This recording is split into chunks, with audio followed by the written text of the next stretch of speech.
Welcome back to e commerce lecture series.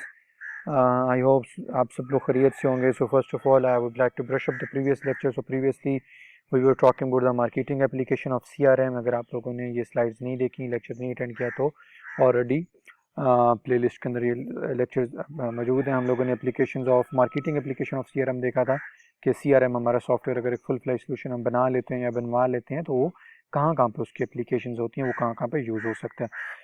आज हम लोग देखेंगे ई सी आर एम। वही पुराने वाला टॉपिक है लेकिन उसको थोड़ा सा एक्सटेंड कर रहे हैं। Extend in a way it is the online approach to C R M.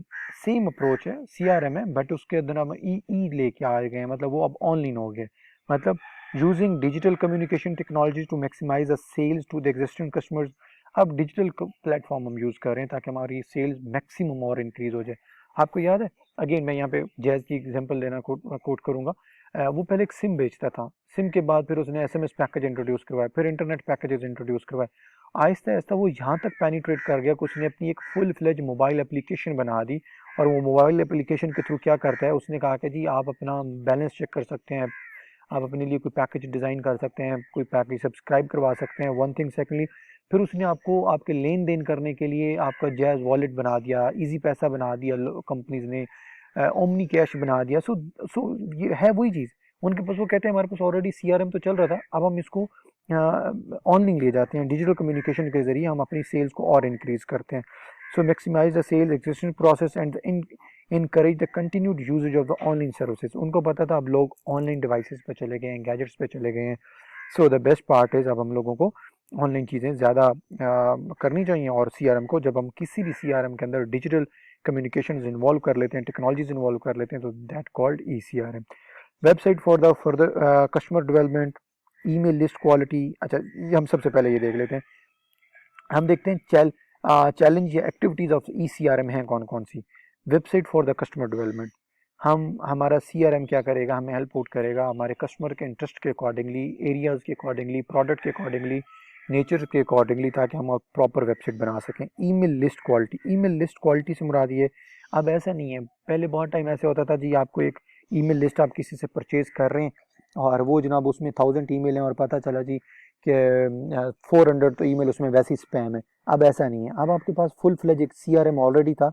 अब आपने ऑनलाइन सिस्टम के थ्रू उनको ऑटोमेटिकली ईमेल जनरेट करवानी है। और सबसे इंटरेस्टिंग बात, ये चीज़ ज़रा गौर से सुनिएगा, सबसे इंटरेस्टिंग बात ये है कि अब हमारे पास एक ऐसे मैकेनिज्म है जिन मैकेनिज्म के थ्रू, फॉर एग्जांपल मेरे पास 40,000 कस्टमर्स की ईमेल का रिकॉर्ड पड़ा हुआ है, तो मेरा सीआरएम, ई सीआरएम इतना एफिशिएंट हो चुका है कि वो मेरे उन कस्टमर्स के इंटरेस्ट के अकॉर्डिंगली उनका इंटरेस्ट रीड करेगा और उन इंटरेस्ट के अकॉर्डिंगली जो मेरी कंपनी प्रोडक्ट ऑफर कर रही है उनको वो सेंड करेगा। तो ई सीआरएम का हमें ये फ़ायदा हो रहा है कि हमें बहुत क्वालिटी की एक ईमेल लिस्ट जनरेट हो रही है, उसमें स्पैम ईमेल्स नहीं है, फेक ईमेल्स नहीं है, और एक ऐसी ईमेल्स हैं जो यूजर्स बार बार यूज़ भी कर रहे हैं। ई मार्केटिंग फॉर क्रॉस और अपसेलिंग, हम ई मार्केटिंग कर सकते हैं क्रॉस सेलिंग के लिए और अपसेलिंग के लिए। वो वही चीज़ें हैं, सिर्फ उसमें डिजिटल प्लेटफॉर्म हम लेके आ गए हैं, डिफरेंट एप्लीकेशंस लेके आ गए हैं।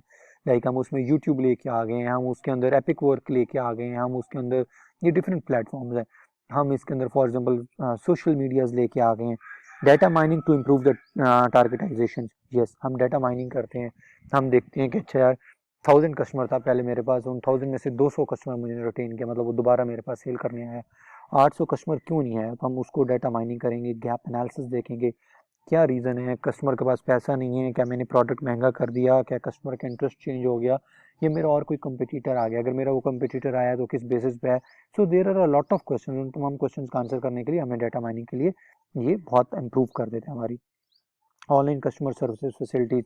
हम जिन कस्टमर्स को ऑनलाइन सर्विसेज दे रहे हैं, लाइक उनकी कोई कंप्लेंट मैनेजमेंट हो रहा है, उनकी कोई वारंटी क्लेम हो रहे हैं ऑनलाइन, उनको कोई प्रोडक्ट एक्सचेंज की फैसिलिटी दी जा रही है, या उनको कोई ऑफर दी जा रही है, या उनको डिस्काउंट दिया जा रहा है, वो तमाम तर चीज़ें अब हमारे पास बहुत ईजिली ऑनलाइन सर्विसेज फैसिलिटी। तो ये हमारे पास, ये हम कह सकते हैं कि ई सी आर एम के चैलेंज या एक्टिविटीज़ हैं। तो अगर ये कोई भी हमारा सी आर एम, ये ई सी आर एम अगर ये तमाम तर चीज़ें नहीं हमारे लिए कर रहा, ये एक्टिविटीज़ परफॉर्म नहीं कर रहा, तो it mean there is something problem.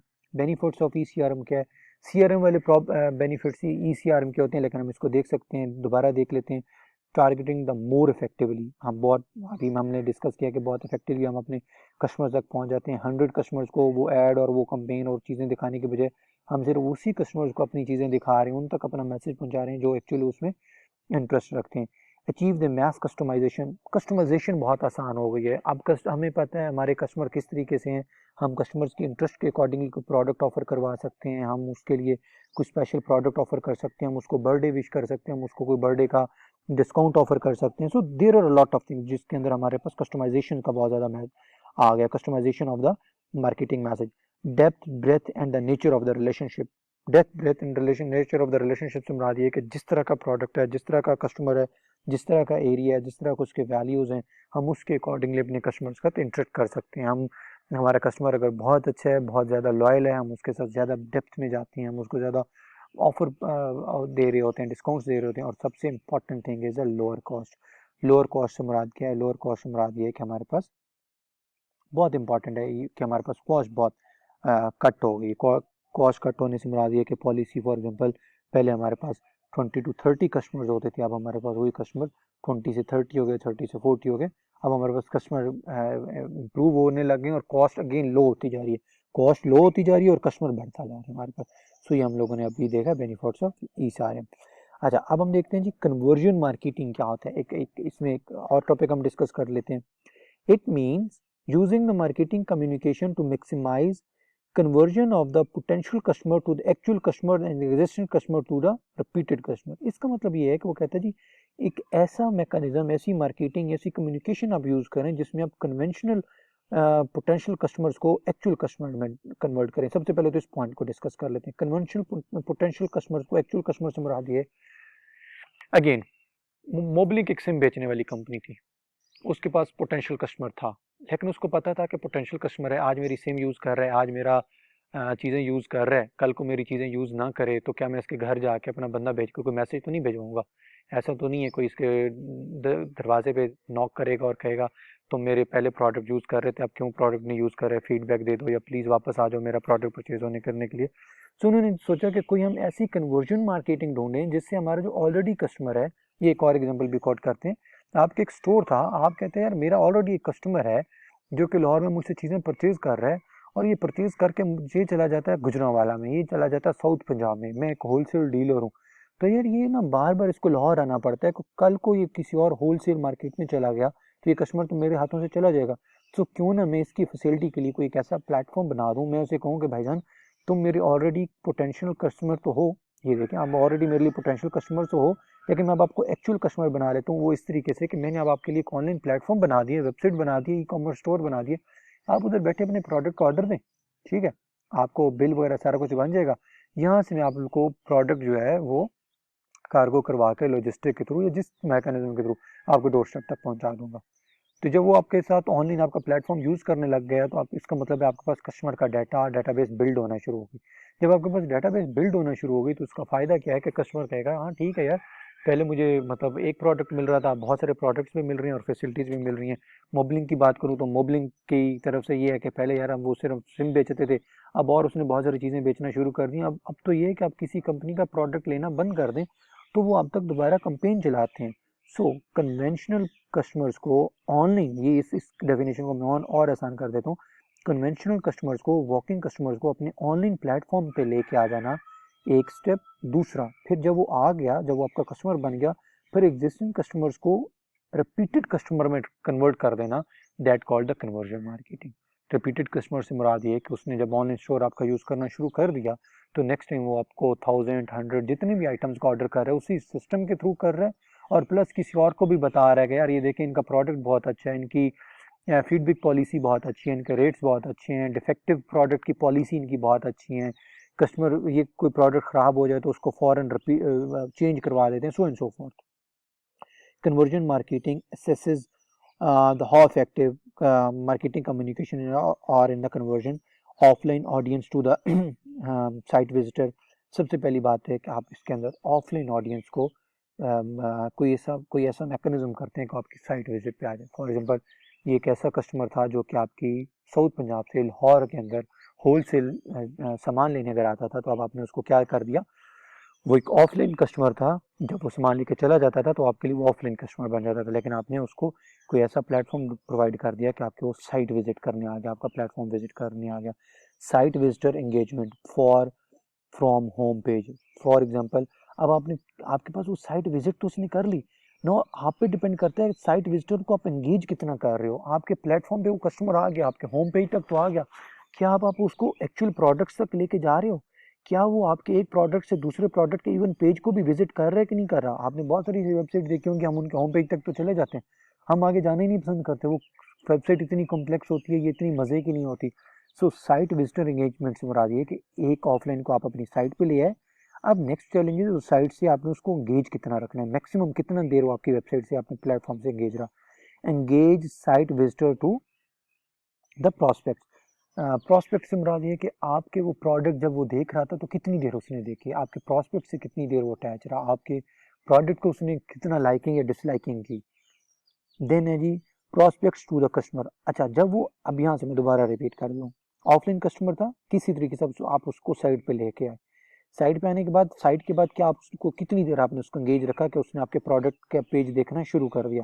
Product का पेज एंगेज करने के बाद आपने देखा क्या वो आपका प्रोस्पेक्ट बन रहा है, क्या उसके अंदर कोई इंटरेस्ट क्रिएट हो रहा है कि मैं आपसे कोई चीज़ परचेज करूँ। अगर वो प्रोस्पेक्ट्स बन रहा है तो क्या आपका वो फिर कस्टमर बना, मतलब उसके अंदर जो इंटरेस्ट पैदा हो रहा था, तो उस इंटरेस्ट की वजह से क्या उसने आपसे कोई चीज़ परचेज की, और अगर उसने आपसे कोई चीज़ परचेज कर ली तो क्या आपका वो रिपीटेड कस्टमर बन गया। So these things, these activities called the conversion marketing. Conversion marketing के बाद आज आप देखेंगे कि कन्वर्जन मार्केटिंग का स्कोर कार्ड क्या होता है।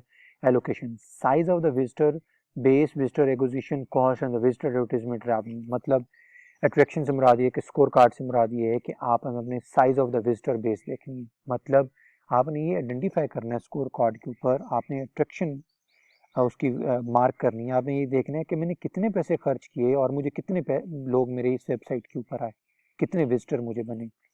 विजिटर एक्विजिशन कॉस्ट, फिर उन विजिटर को हासिल करने के लिए मेरे पास टोटल कॉस्ट कितनी आई, and the visitor advertising revenue.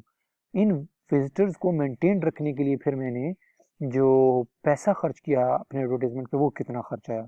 तो आप इन तमाम चीज़ों को, कितने कस्टमर है, उन कस्टमर ने आपको क्या प्रॉफिट दिया, ये एक साइड पे आ जाएगा। दूसरी साइड पे आ जाएगा कि इन तमाम कस्टमर्स को हासिल करने, एंगेज करने, रिटेन करने के लिए आपकी कॉस्ट कितनी आएगी, ये दूसरी साइड पे आ जाएगा। इन दोनों को आप कंपेयर कर लेंगे, इससे आपको ये पता चलेगा कि आपकी कन्वर्जन मार्केटिंग आपको सस्ती पड़ रही है या महंगी पड़ रही है। Conversion, customer base to the actual customer. एक कस्टमर बेस, कस्टमर से मुराद ये कि वो एक पहले उसने बस एक कोई प्रोडक्ट लिया, या किसी ने आपको रेफर किया, या किसी तरीके से आपको वो प्लेटफॉर्म पे आया, तो आपने उसको अगर एक्चुअल कस्टमर बना लिया, मतलब आपने उसको कोई चीज़ बेची है, तो इस पूरे प्रोसेस में आपने कस्टमर पे कितना खर्चा किया। Conversion rate, number of the transaction पर कस्टमर्स, उस कस्टमर ने जितनी ट्रांजेक्शन की, ये तमाम तर चीज़ों की कॉस्ट फिर आप अगेन कंपेयर करेंगे। Retention, same parameters. रिटेंशन से मुराद ये कि फिर आप कहेंगे जी यार अगर मैंने कस्टमर रिटेन कर रहा हूँ, आप कहते हैं जी आपको 100, 100 नहीं, आप चले, आप कहते, आपको कोई कहता है जी एक कंपनी और आपको कहती है जी मैंने आपको 10 पुराने कस्टमर रिटेन करके दिए, तो आपकी ये कॉस्ट है, ये तो आपने उस पर खुश नहीं होना। तो वो कहता है खुश होने की बजाय you have to prepare your scorecard. आप देखें उस 100 कस्टमर या 10 कस्टमर्स को रिटेन करने में आपकी कितनी कॉस्ट आई। कॉस्ट तो आ गई, उसने, उन्होंने आपसे क्या कुछ लिया, पता चले जी 10 कस्टमर रिटेन करने की कॉस्ट आई है 500 रुपीज़, और उन्होंने आपसे प्रोडक्ट परचेज किया 50 रुपीज़ का। सो इट्स मीन्स कि स्कोर कार्ड के अंदर आप इन स्कोर कार्ड के through attraction, conversion and retention, इन 3 चीज़ों के थ्रू आप कन्वर्जन मार्केटिंग का रेट चेक कर रहे होते हो जी। So thank you so very much. आज का हमारा लेक्चर यही था, कन्वर्जन मार्केटिंग और स्कोर साइज। आज हमारी लास्ट स्लाइड थी। सो मिलते हैं जी नेक्स्ट लेक्चर के अंदर और नेक्स्ट क्वेश्चन के साथ। Thank you.